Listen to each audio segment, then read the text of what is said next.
بسم الله الرحمن الرحيم الحمد لله رب العالمين والصلاة والسلام على نبينا محمد وعلى آله وأصحابه أجمعين.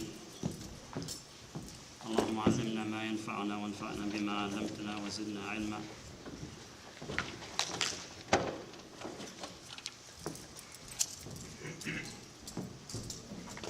Can we because they're going to close the door, so Jazakallah.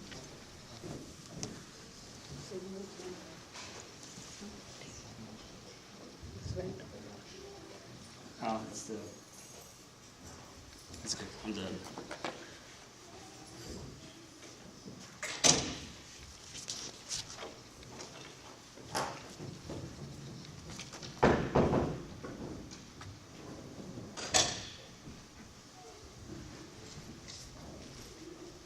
We'll start today, inshallah, reading the translation meanings of a surah, a short surah that most Muslims know by heart. It is Surah Al-Ma'un. Can you read the translation, Brother Tanur? Who is the one who quits the religion? It is the one who evicts the orphan and doesn't endorse feeding the poor. So woe to those who make prayer, and for their prayers they care little. Those who put on a show and refuse simple favors. The historical events we're going to read about after this are not meant to be commentary after that surah. That surah is necessary for us to read for its own merit, and it doesn't need commentary. The event that we're going to read about today, inshallah, is an event that the historians say it's often mentioned hand in hand with the immigration to Abyssinia. And we're going to read about the conversion of a particular man, and there were dozens who had converted before him, but this particular man, radiallahu anhu, because of his station, because of his position, and because of what he did later, radiallahu anhu, his conversion it marked a turning point in history, if you will. This man is Umar ibn al-Khattab, radiallahu anhu.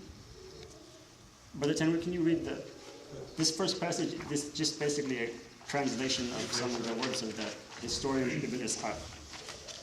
After the conversion of Umar bin al-Khattab, a man with authority whose territory was out of bounds, the followers of God's Messenger ﷺ were secured by him and by Hamza to the point that they became competition for Quraysh. What does that mean when he said a man with authority whose territory was out of bounds? Nobody could challenge him or whatever it was in his area. Nobody could. There was no defined area actually. There was no defined area. Like wherever he went, he could be perceived as a. There was a defined area. What was his defined area? Quraysh? No. In part of Quraysh. Oh. He was.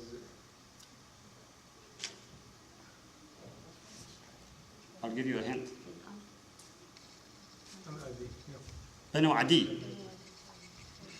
When he says he's a man with authority, it's not just like he has. Obviously, people have different personalities. That's there, and that's known. But it's not just that. He is the head of state, if you will, or the presiding officer of Banu Adi. He's the representative of Banu Adi. And it's not just he represents that faction. When the Prophet ﷺ was in Mecca, only 2 officials from Quraysh followed him. Who were they? One we're talking about right now. Perhaps Hamza, but maybe the historians don't say it because he's already in the same branch. One we're talking about right now, the other one was named Abu Bakr. Abu Bakr is from Taym. But Abu Bakr, it appears, neither Taym nor Adi are big like Makhzum or Abd Manaf or Abd Shams or even Sahm. We'll see that later. But even within, Taym is not exactly like Adi, and Abu Bakr inside Taym is not like Umar in Adi. Abu Bakr, even his father is still alive, and there are others in, again, very democratic culture, and there are others within Taym besides Abu Bakr. Omar, as far as I know, he's the big, there's no party like him in Banu Adi. And so that means he has, he represents the entire people, and he has a militia behind him. And he represents all of their interests. So it's not just that he's a real strong personality. Obviously, that's well known in history, but it's also a position that he was in.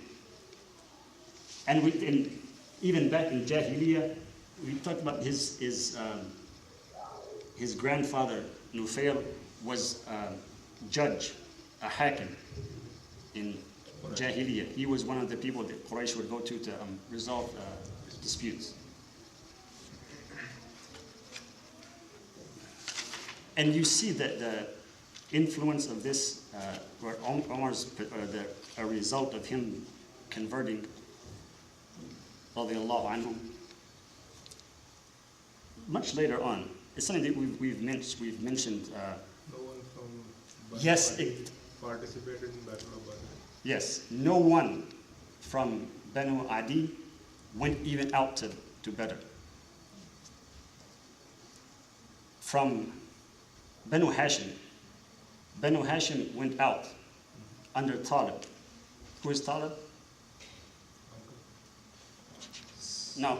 Son of a cousin of Rasulullah. Yes, he would be the son of Abu Talib, the eldest son of Abu Talib. At Badr, the rest of Quraysh turned Banu Hashim back and said, we know where your loyalties are. We know where your loyalties are with.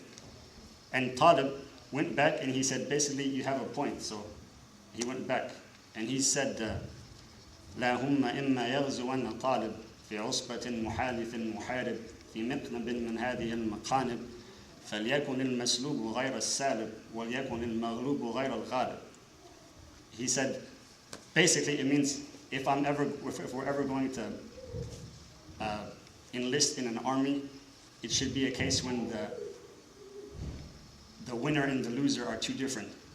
The winner is different from the loser. So, and he's basically the chief of the head of Banu Hashim, but he's saying that it would be like cutting off his own foot. And that's because as far as I know, he never became Muslim. He never embraced faith, but that's just from a political standpoint. I'd be cutting off my own foot. So Banu Adi, there may have been other reasons, but it would have been like chopping off their own neck to come out. Even though you assume they're not Muslim, the ones who are still in Mecca, but there's no incentive for them to come in that just wouldn't happen. No.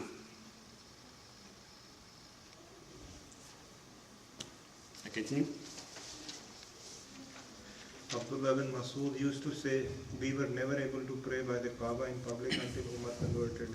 Once he converted, he fought Quraysh in order to pray by the Kaaba, and we prayed with him. Ever since Umar converted, we have always had power. Now, this quote, you can see that sentence is not from that's from Sahih al-Bukhari, it's not from Ibn Ishaq. He said, مَا زِلْنَا أَعِزَّةً مُنْذُ أَسْلَمَ عُمَرٍ. Ever since Umar, we've always had power. We've always been a'izzah. And what Ibn Mas'ud said, radiyallahu anhu, at the time when Umar, after he converted, about how many Muslims were there? 880. Yeah, well, if there were 88 households that went to Abyssinia, let's say 100, let's just be generous and say 200. How many territories were under their hands?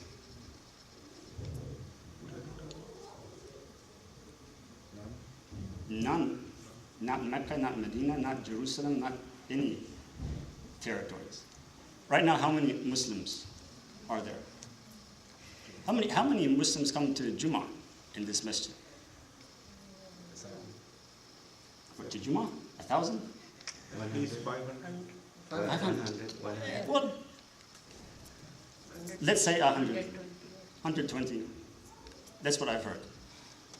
For Eid, they say a lot more. How many territories are in the hands of Muslims? In the entire world. We have 1.3 billion, approximately. Just in his country. No. You mean in the world? Yeah, there are a billion Muslims. In the world there are a billion. And how many territories are in the hands? Yeah, how many in your country? The population is 280 million. 90% are Muslim. MashaAllah. That's something to appreciate. And how Abdullah bin Mas'ud looks at it. We've always been, ever since he became Muslim, we've always had power. And he, just like Salama, the thing that he associates with that is that they were able to make salah. Like Salama said in what we read last week, that we felt perfectly at home in Abyssinia because we were able to worship Allah without anyone harassing us or abusing us. And our Prophet sallallahu alaihi wasallam, before he was taken away sallallahu alaihi wasallam, he said, "I'm not afraid that you will become impoverished after me. I'm afraid that you will be given things of this world and they will be heaped upon you, and you will compete over them like the people before you did, and that will be your downfall, just like it was the downfall of the people before you." Now, continue, Brother Tanvir. Umar's conversion took place after those who resettled in Abyssinia had moved out. Now, continue. Sa'id bin Zayd said, Who is Sa'id bin Zayd? the husband of Yes. Umar's sister Fatima.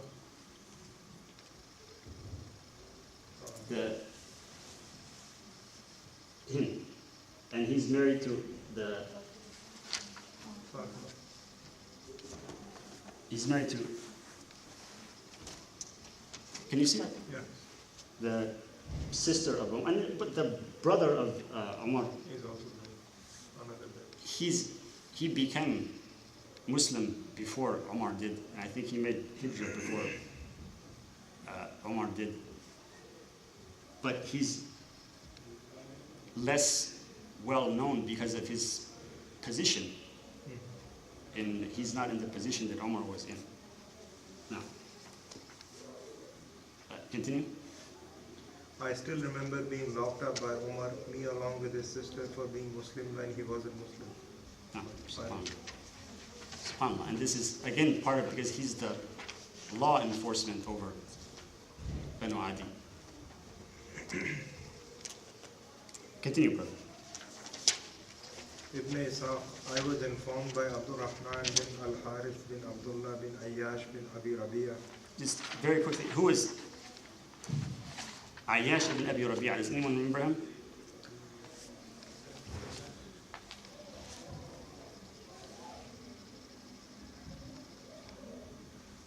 Remember the one who went to Abyssinia along with Amr ibn al-As? It was Abdullah ibn Abi Rabi'ah. Ayyash ibn Abi Rabi'ah is his brother, who was Muslim, and he went to Abyssinia. And this would be his great-great-grandson. Umar, not only is he related to, is he the head of Adi, he also has a relationship with Makhzum. And this, you'll see this in a lot of different occasions. Why is that? Mm-mm. His wife is, because this is his mother. This is the mother of Umar. Her name was Hantana. And in a lot of different situations, you'll see him interact with people from Makhzum. And the one who is going to be talking here is her. Her name is Layla bint Abi Hathma, and also known as Abdullah. She's married to this man, Amir, who we'll read about here, Amr ibn Rabi'ah. And she had a son named Abdullah. And this is, and Abdullah had a son named Abdul Aziz. That is from her grandson, from her son, from her. If you look at the narration here, Abdul Aziz ibn Abdullah, who was her grandson, from her son Abdullah, from his mother. No, but she is the one who is relating this incident. Continue. While we were in the middle of packing our things for Abyssinia, and Amir was out on an errand for us. Who is Amir? Amir bin Rabi.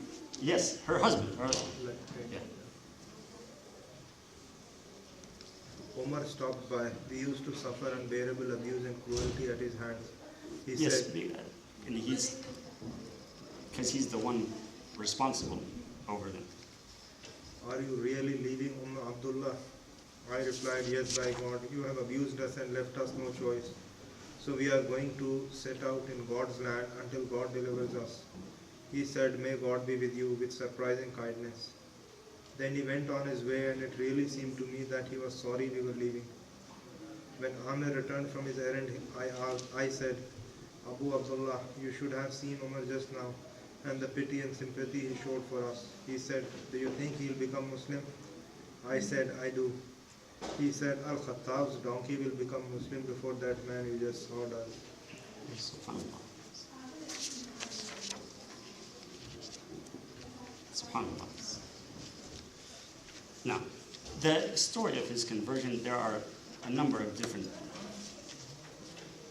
narrations that are very well known, and I think he mentioned the most well-known one in that book.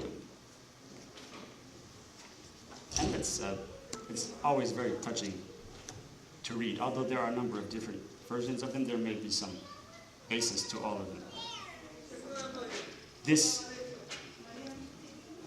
next narration that we're going to read, this is also, it's in the history of Ibn Ishaq, and part of it is in Sahih Bukhari. And this is the son of Umar ibn al-Khattab, radiyallahu anhu, talking about what happened after he became Muslim.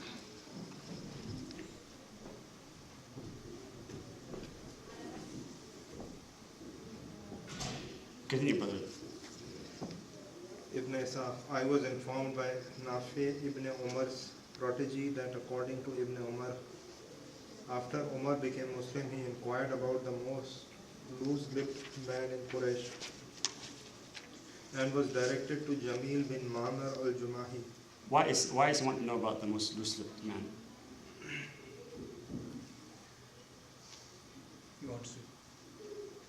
He wants to challenge him that he should be aware. He wants to get the news spread. He wants the most efficient way to spread the news. Oh, loser. You pick, if you want to put something in the newspaper, you pick the one that has the widest circulation. Yeah. So he went this man who is Jamil ibn Ma'mar al-Jumahi, who is him. Jamil ibn Ma'mar al-Jumahi, in Jahiliyyah they used to call him Dhul Qalbain. He has two hearts, because apparently he was very clever. Allah subhanahu wa ta'ala said, مَا جَعَلَ اللَّهُ لِرَجُلٍ مِّن قَلْبَيْنِ فِي جَوْفِهِ. Allah has not put for any man two hearts in his breast. But this is Jamil ibn Ma'mar al-Jumahi, the one that he goes to. Continue. Umar went to see him first thing in the morning, and I tagged along to watch what would happen. At the time I was a young boy, but I could grasp everything I saw. When he called on him, he said, Jamil, are you aware that I have given up and joined Muhammad's religion? By God, Jamil didn't say a single word back to him. He burst straight out the door, dragging his clothes behind him with Umar at his heels and me bringing up the rear. What does that mean, dragging his clothes behind him? He was in such a hurry that He didn't care to. Yeah, he didn't want to put on his belt and tie his tie, and he just went out there. Continue. when he reached the gate of the masjid where Quraysh were holding their committees around the Kaaba, he cried out at the top of his voice, "Members of Quraysh, attention, Umar bin al-Khattab has apostatized." Yes, what is the word they use for that? Saba. Saba means he quit the religion. Umar stood behind him saying, "He is wrong. I have given up and I testify that there is no God but God and that Muhammad is his servant and messenger." Then they all rushed him. The people swarmed him, he fought back, and that continued all his way home, the crowd growing in numbers until the valley was teeming with people. This, we read about Abu Dhar, for example, when he was ganging up on radiallahu anhu. But you don't, he passed out and then they left him. You don't always read about a reaction like this to a Muslim. Why did they have such a reaction to him becoming Muslim? Because he was powerful. Hmm? He was powerful. Powerful. Because of his Position. position. Just like right now, if a public figure maybe makes a little mistake or does something that everybody else is doing, it's a big deal. But why they didn't try that afterwards? Like, We'll see the end of the story. Yeah. While I was watching from our roof, a man wearing a silk embroidered tunic and an ornate mantle appeared and asked, "What is going on?" These kinds of clothes, I don't know exactly what they look like, but he obviously has very expensive clothes and they stand out. No. They answered, "Umar has apostatized." He said, "So? That is his personal decision. What is it to you all? Clear out." And by God, they took off like a curtain being lifted. What does that mean? That description? Quickly dispersed off. It's like they were covering everything, like the ground like this, and someone just, like he pulled a sheet off a bed. He said, "Hakada ana rajul," and there was no discussion, they just left. Continue. I asked my father later, after we had resettled in Medina, who was that man who drove all those people off you in Makkah? He said, son, that was Al-As ibn Wa'il. Who is the father of Amr ibn al-As? We read about Amr ibn al-As recently. Yeah, last week? Amr ibn al-As is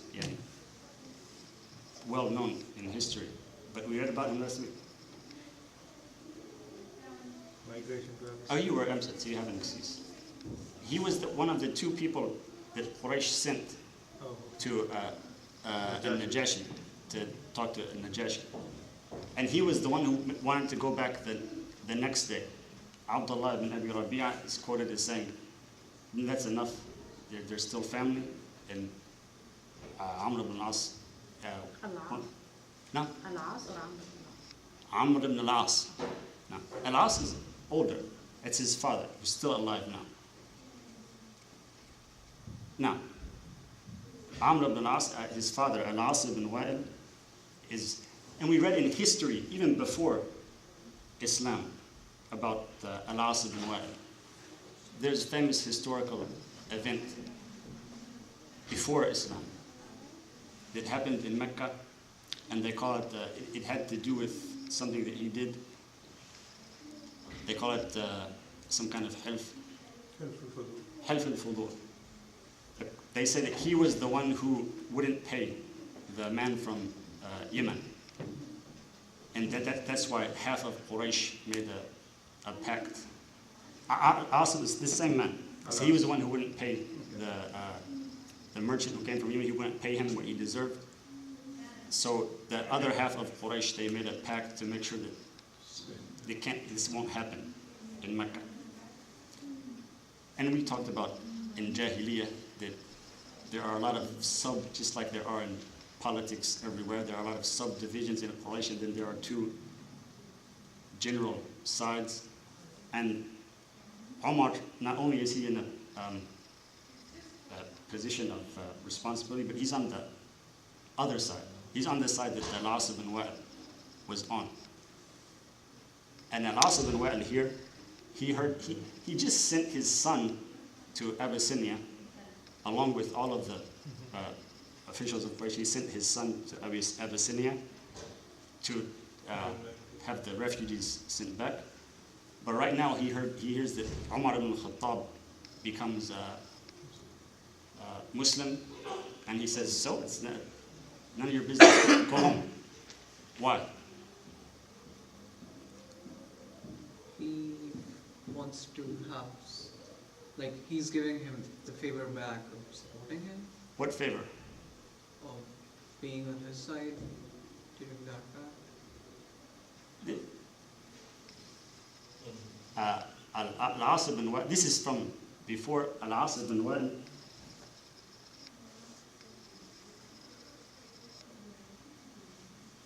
Here is the leader, one of the leaders of Sahl. Adi is under Sahl. They're not. Omar is the leader of Adi, and that's a big thing. But Adi is not independent by itself. They're actually under Sahl.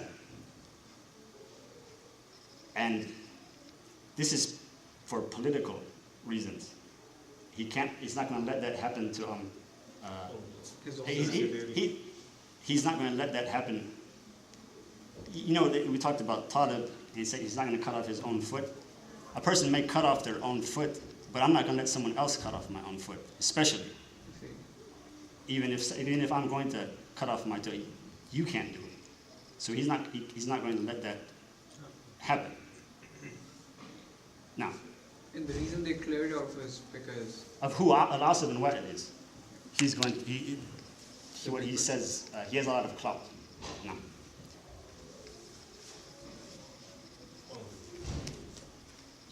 this is what we're going to read. There's, again, a lot of things that you could read about Umar ibn al-Khattab, because who he was a very prominent a historical figure, radiallahu anhu. We tell a couple of things here that are from different periods in his life. And there are many things to read about Umar ibn al-Khattab. Can you continue reading, brother? Sa'ad bin Abi Waqqas narrated, Umar once called on God's Messenger ﷺ, while some women from Quraysh who were with him were nagging him and getting loud. Now this is in, much like this is in Medina. As soon as Umar was announced, they all got up and ran for cover. Now, The Prophet ﷺ was smiling when he admitted Umar, who said, May God keep a smile on your teeth, Messenger of God. The Prophet ﷺ said to him, I was amused at these women who were just here with me and ran for cover when they heard your voice. is it clear why that's an answer to the thing before it? Is it clear why that's a response to what Umar said?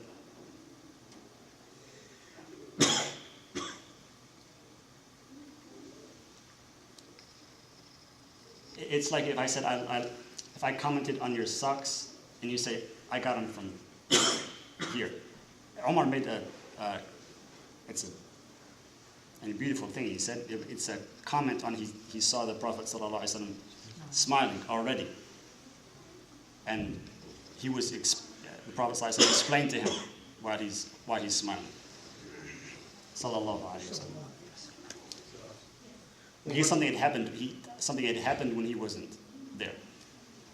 No. Umar said, But Messenger of God, you are more deserving of reverence. Then Umar addressed the women, Your own worst enemies, are you awed by me and not awed by the Messenger of God?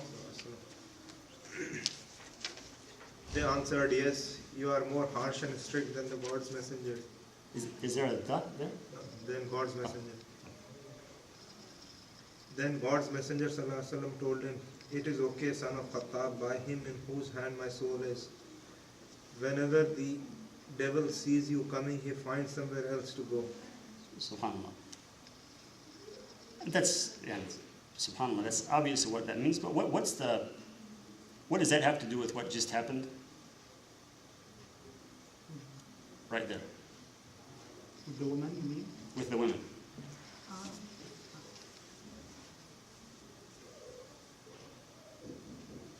ما لقيك الشيطان سالكا فجا قط إلا سلك فجا غير فجه.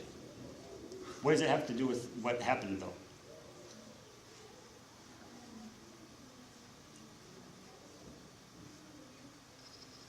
Umar radiallahu anhu, and he was scolding them, and the Prophet ﷺ said, it's okay, Ihan ibn al-Khattab, and it's okay.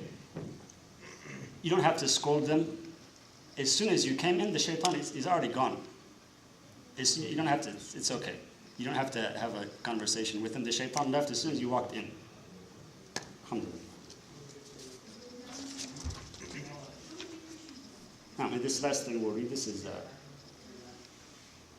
after Umar ibn al-Khattab radiallahu anhu was assassinated. Continue, Brother Tamir. Abdullah bin al-Abbas said, When Umar bin al-Khattab was laying on his stretcher, crowds surrounded him, praying for him, speaking fondly of him, and blessing him, and I was one of them. Then all of a sudden, someone behind me grabbed my shoulder, and when I turned around to look, it was Ali. He prayed for mercy on Umar and said, I wish I could meet God, having done what you have done, and I hope God places you with your two friends. I can't count how many times I heard God's Messenger say, Abu Bakr, Umar and I did this, or Abu Bakr, Umar and I came here, or Abu Bakr, Umar and I went there. I hope God will place you with those two again. SubhanAllah. And this is after he passed away, radiallahu anhu, but it's especially powerful to see this and what Ali ibn Abi Talib is saying, and if you compare it with what Amr ibn Rabi'ah said to his wife, what did he say to his wife? When she said that it looked like he was sympathetic to us before he was Muslim. What did he say to her? Donkey of al-Khattab. The حمار الخطاب لا يسلم هذا الرجل حتى يسلم حمار الخطاب. And subhanAllah, what you say then, and you compare it to what Ali ibn Abi Talib is recalling at his funeral, radiyallahu anhu jami'an. Next week, inshallah, we have one more incident, inshallah, that has to do with, we read about Abyssinia, and we read about Umar. There is one incident that has to do with both Abyssinia and Umar ibn al-Khattab that we'll read next week, inshallah. اللهم اجعل جمعنا هذا جمعا مرحوما واجعل تفرقنا من بعده تفرقا معصوما ولا تدع فينا ولا معنا شقيا ولا محروما. ربنا اغفر لنا ولإخواننا الذين سبقونا بالإيمان ولا تجعل في قلوبنا غلا للذين آمنوا ربنا إنك رؤوف رحيم. اللهم صل على محمد وعلى آل محمد وبارك على محمد وعلى آل محمد كما صليت وباركت على إبراهيم وعلى آل إبراهيم إنك حميد مجيد. سبحانك اللهم وبحمدك أشهد أن لا إله إلا أنت نستغفرك ونتوب إليك. جزاكم الله خير.